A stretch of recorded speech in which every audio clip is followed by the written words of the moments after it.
Hello friends, நம்ம அன்றைக்கி டே ஃபுல்லாக வந்து விநாயகர் கோயில் மருதமலை எல்லாம் சுற்றி பார்த்தோம். அதுக்கப்புறம் வந்து வெளியே பர்சனல் ஒர்க் இருந்துச்சு. அது முடிச்சுட்டு நம்ம எங்கே நைட் ஸ்டே பண்ணுறோன்றது இந்த வீடியோவில் பார்க்கலாம்.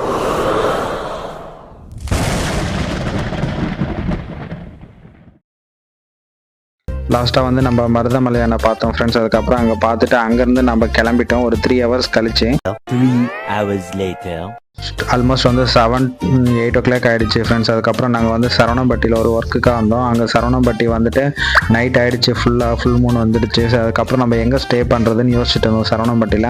அப்போ தான் என் ஃப்ரெண்டு ஒருத்தன் சொன்னால் ஓஏஓவில் வந்து ரூம் புக் பண்ணிக்கலாம்டா. சரி, நம்ம நீ நினைக்கிற மாதிரிலாம் ஒன்றும் இல்லை.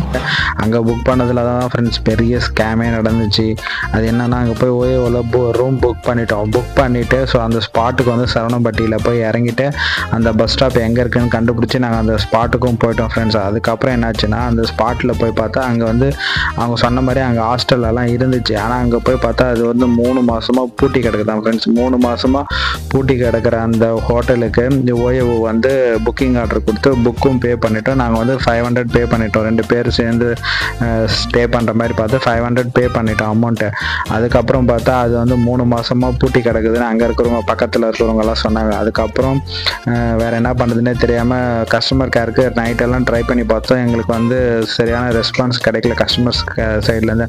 அதுக்கப்புறம் ஃபைனலாக வந்து வேறு ஒருத்தர் மொபைலில் அங்கே இருக்கிறவங்க கிட்டே ஹெல்ப் கேட்டோம். அதுக்கப்புறம் அங்கே வேறு ஒருத்தர் அவரோட மொபைலில் இந்த மாதிரி கஸ்டமர் கேருக்கு ஓய்வு ட்ரை பண்ணி பார்த்தாரு. அவரும் அந்த ஆப் யூஸ் பண்ணுறதுனால அவர் ட்ரை பண்ணோடனே அவருக்கு கஸ்டமர் கேரில் அட்டன் பண்ணாங்க. அதுக்கப்புறம் எங்களோட சுச்சுவேஷன் அவர் எக்ஸ்பிளைன் பண்ண உடனே அப்புறம் எங்களோட வந்து ஐடி நம்பர் கேட்டாங்க, புக் பண்ண அந்த ரூம் ஐடி. அதுக்கப்புறம் எந்த மொபைல் நம்பர்லேருந்து புக் பண்ணிங்க ஐடின்றதெல்லாம் கேட்டாங்க. ஸோ அந்த இன்ஃபர்மேஷன் நாங்கள் அவருக்கு கொடுத்த உடனே அதுக்கப்புறம் கம்ப்ளைண்ட் மாதிரி ரிஜிஸ்டர் பண்ணிக்கினாங்க. அதுக்கப்புறம் ரிஜிஸ்டர் பண்ண அப்புறம் நெக்ஸ்ட் டே மார்னிங் வந்து எங்களுக்கு அந்த ரீஃபண்ட் அமௌண்ட் கிடச்சிச்சு ஃப்ரெண்ட்ஸ். ஆனால் வந்து தயவு செஞ்சு நீங்கள் ஓஏஓவில் ரூம் புக் பண்ணுறதா இருந்தால் நீங்கள் ஸ்பாட்டில் போயிட்டு பார்த்துட்டு அந்த பிளேஸை கன்ஃபார்ம் பண்ணிவிட்டு அதுக்கப்புறம் புக் பண்ணுங்கள் ஃப்ரெண்ட்ஸ். அதுக்கு முன்னாடி நீங்கள் புக் பண்ணிட்டீங்கன்னா பயங்கர சிரமமாயிடும். இப்போ நாங்கள் 500க்கு பார்த்து 1500 மேலே ஸ்பெண்ட் பண்ண வேண்டியதாக போச்சு. அரௌண்ட் 1600க்கு ஸ்பெண்ட் பண்ண வேண்டியதாக போச்சு ரூமு.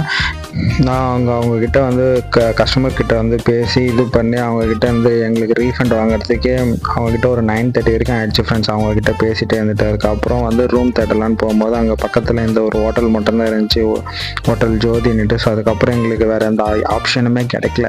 ஸோ நேராக நாங்கள் அங்கே போய் கேட்டோம். ஸோ ரூம் ஸ்டே வந்து ஒரு பர் நைட்டுக்கு வந்து அதான் நெக்ஸ்ட் டே வந்து செக் அவுட் பண்ணுறதுக்கு வந்து 1600 சொன்னாங்க. ஸோ ஏசி ரூம் தான் அவைலபிளாக இருக்குது அப்படின்னு சொன்னாங்க. சரி, ஓகே. எங்களுக்கு அந்த சுச்சுவேஷனுக்கு சரவணம்பட்டி அதுவும் கோயம்புத்தூரில் வந்து ஒரு 10 o'clock மேலே எங்களுக்கு வேறு எங்கே போகிறதுன்னு தெரியல அந்த அன்டைமில். ஸோ அந்த 10 o'clock ஆச்சு. பஸ் ஃபெசிலிட்டியும் அந்தளவுக்கு எதுவுமே இருக்காது, எல்லாமே ஸ்டாப் ஆகிடுச்சு. நம்ம ரிட்டர்ன் ரயில்வே ஸ்டேஷன் போயிட்டு அங்கே எதுனா வந்து வெயிட்டிங் ஹாலில் கூட ஸ்டே பண்ணலான்னு யோசிச்சாலுமே அதுக்கும் சான்சஸ் இல்லை. ஸோ வேறு ஆப்ஷனே இல்லாத மாதிரி இப்போ இங்கே ஸ்டே பண்ணுற மாதிரி ஆகிடுச்சு. இப்போ வந்து இவங்ககிட்ட கேட்டால் 1600 சொன்னாங்க. சரி, ஓகேன்னுட்டு ஸ்டே பண்ணியாச்சு ஃப்ரெண்ட்ஸ். நான் ரூம் எப்படி இருக்குன்னு உங்களுக்கு காட்டுறேன். ஸோ அப்போ நாங்கள் இருந்த பதட்டத்தில் எந்தமே வீடியோ எடுக்கவே முடியல. அதுக்கப்புறம் ரூமுக்கு வந்துட்டு அப்புறமா இந்த ரூம் வீடியோ உங்களுக்கு காட்டலான்னு எடுத்துச்சு.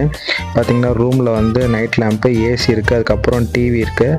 பார்த்திங்கன்னா தனியாக வந்து ரெஸ்ட் ரூம் கொடுத்துருக்காங்க, அட்டாச்சு ரெஸ்ட் ரூமு. ஸோ பார்த்திங்கன்னா அங்கே ரெஸ்ட் ரூம் வந்து நீட்டாக மெயின்டைன் பண்ணியிருக்காங்க.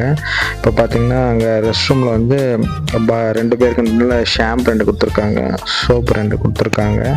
ஸோ ரெஃப்ரெஷ் பண்ணுறதுக்காக 12 o'clock midnight. Almost night 12 o'clock ஆகிடுச்சு ஃப்ரெண்ட்ஸ். ஏன்னா வந்து இந்தியா இங்கிலாந்து டெஸ்ட் மேட்ச் உட்காந்து பார்த்துட்டு இருந்தோம் கொஞ்ச நேரம் டிவி போட்டு. அதுக்கப்புறம் தான் சரி இந்த ரூம் டூர் வந்து உங்களுக்கு காட்டலாம் அப்படின்றதுக்காக எடுக்கிறதுக்காக டேட்டாச்சு. ஏசி வந்து நல்லா பக்காவாக ஒர்க் ஆகுது. நைட் ஃபுல்லாக ஏசி போட்டு விட்டுட்டு தான் படுத்தோம் அலைச்சலுக்கு. அதே மாதிரி 2 சேர் கொடுத்துருக்காங்க, டேபிள் கொடுத்துருக்காங்க. ஸோ டிவி நல்லா ஒர்க் ஆகுது. செட்டப் பாக்ஸ் வந்து ஏர்டெல் செட்டப் பாக்ஸ் தான். கப்போர்ட் கொடுத்துருக்காங்க. நம்ம எதனா திங்ஸ் வைக்கிறது இருந்தால் கப்போர்டு வந்து நல்லா நீட்டாக மெயின்டைன் பண்ணி கொடுத்துருக்காங்க. செல்ஃபோட கீழேயும் வந்து எதனா நம்ம பேக் எதனா வைக்கிறது இருந்தால் வச்சுக்கலாம். நல்லா நீட்டாக கொடுத்துருக்காங்க ஃப்ரெண்ட்ஸ். அதுக்கப்புறம் பார்த்திங்கன்னா நம்ம ஸ்க்ரீன் வந்து இது பண்ணிட்டோம். ஏன்னா வெளியே வந்து பூச்சி வரும்ன்றதுனால நாங்கள் ஸ்க்ரீன் திறக்கல. பார்த்திங்கன்னா ஏசிக்கு ரிமோட்டும் டிவிக்கு ரிமோட்டும் இருக்குது. அதே மாதிரி நம்ம எதனா எமர்ஜென்சி எதனா கான்டாக்ட் பண்ணணும், நமக்கு எதனா வேணும்னா வந்து லேண்ட்லைன் ஃபோன் கொடுத்துருக்காங்க. ஸோ அதில் வந்து ரிசப்ஷன் நம்பர் சொல்லியிருக்காங்க. ஸோ அந்த நம்பருக்கு டயல் பண்ண உடனே எதுனாலும் வந்து ரூமில் கொடுத்துட்டு போயிடுவாங்கன்னு சொன்னாங்க. ஓகே ஃப்ரெண்ட்ஸ், பார்த்திங்கன்னா இது வந்து நல்லா வால் ஒர்க் வந்து சூப்பராக பண்ணியிருக்காங்க. டஸ்ட்பின் வச்சுருக்காங்க, கட்டில் வந்து நல்லா நீட்டாக இருக்குது ஃப்ரெண்ட்ஸு. டபுள் 2 பேரும் படுக்கிற மாதிரி நல்லா நீட்டாக ரெடி பண்ணி வச்சுருக்குறாங்க. எங்களுக்கு வந்து நைட்டு வந்து காஃபி கொடுத்துட்டாங்க. அப்புறம் 1 லிட்டர் வாட்டர் பாட்டில் வந்து 2 கொடுத்துட்டாங்க. ஸோ அதுக்கப்புறம் எதனா ஒன்றுனா கால் பண்ண சொல்லியிருக்காங்க. ஓகே ஃப்ரெண்ட்ஸ், பார்க்கலாம். Early the next morning. இதுலேயே 6 ஹவர் தூங்கி எழுந்தாச்சு. நெக்ஸ்ட் டே மார்னிங் வந்து கீழே வந்தோன்னே வந்து தனியாக கேஃப்டேரியா இருக்குது. ஸோ அங்கே பார்த்தீங்கன்னா வந்து காஃபி கொடுத்தாங்க சூடாக. அதுக்கப்புறம் டிஃபன் வந்து மினி டிஃபன் கொடுத்தாங்க, நல்லா இருந்துச்சு. 2 இட்லி, கிச்சடி, பொங்கல், அப்புறம் புதினா சட்னி, கடல சட்னி, சாம்பார், அப்புறம் ஒரு வடை ஒன்று கொடுத்துருந்தாங்க ஃப்ரெண்ட்ஸ். அதுக்கப்புறம் வேணும்னா ஐட்டம்ஸ் கேட்டு வாங்கிக்கலான்னு சொன்னாங்க. ஸ்வீட் ஒன்று கேசரி கொஞ்சம் கொடுத்துருந்தாங்க, அது வடையும் கேசரியும் சாப்பிட்டேன். ஸோ இதுதான் ஃப்ரெண்ட்ஸ், இது காம்ப்ளிமெண்ட்ரியாக தான் கொடுத்தாங்க அங்கே. இதுதான் ஃப்ரெண்ட்ஸ் நம்மளோட தங்கியிருந்த ஹோட்டலில் மார்னிங் வியூ. ஸோ அப்புறம் இன்றைக்கி கொஞ்சம் பர்சனல் ஒர்க் இருக்குது, அது முடிச்சுட்டு சிவனை பார்த்துட்டு இன்றைக்கி நைட் கிளம்பிடலான்னு இருக்கோம் ஃப்ரெண்ட்ஸ். ஓகே, எவ்வளோ சீக்கிரம் முடியுமோ பர்சனல் ஒர்க் முடிச்சுட்டு ஈஷாவுக்கு போயிடலாம். Approximately 10 hours later. நம்ம ஈஷா வந்து நெக்ஸ்ட் வீடியோவில் பார்க்கலாம் ஃப்ரெண்ட்ஸ். தேங்க்ஸ் ஃபார் வாட்சிங் திஸ் வீடியோ. நீங்கள் ஃபஸ்ட் டைம் நம்ம வீடியோ பார்க்குறது இருந்தால் நம்ம வீடியோக்கு ஒரு லைக் கொடுத்து நம்ம யூடியூப் சேனல் சப்ஸ்கிரைப் பண்ணிக்கோங்க. உங்க பொண்ணான கையை கொண்டு அந்த பெல்லில் தட்டிடுங்க. அவங்களுக்கு சப்ஸ்கிரைபர் 5-10 ஏறுனா அவங்க மனசு சந்தோஷப்படும்.